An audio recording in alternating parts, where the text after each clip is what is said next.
हाँ तब मरवा हिलावला ना तब तो बयाना पेट देला। हेलो कमर ऐड कर देना तो सेंसरो लगेला बुझा गईल हाँ। हिलावेले।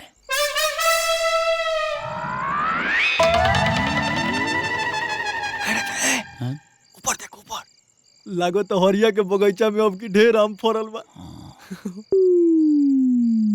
हेलो हाँ हेलो हाँ खाली आमे लौकता हाँ हो त लथिया नहीं थे लौकत।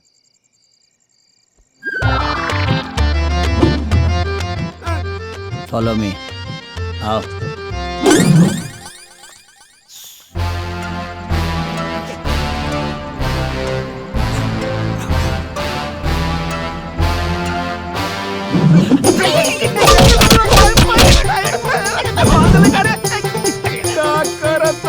रे भाई हम चढ़ा था नहीं तू दल हम देता था ही।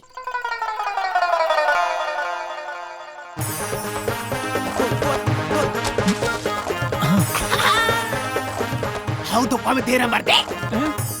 अरे चीन गई नी रघुआ हमें कारे लधुआ हम चीन गई नी रघुआ लधुआ।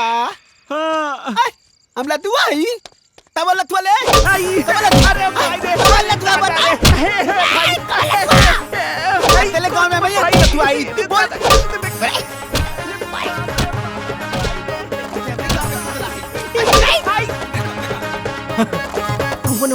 अरे अब हवा लेके कैसे चलल जाई? रुको अरे लुंगिया काहे खोल देला सरे।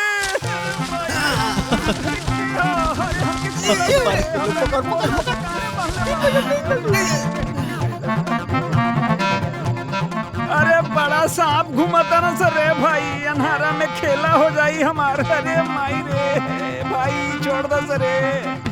अरे खोलो सरे भाई।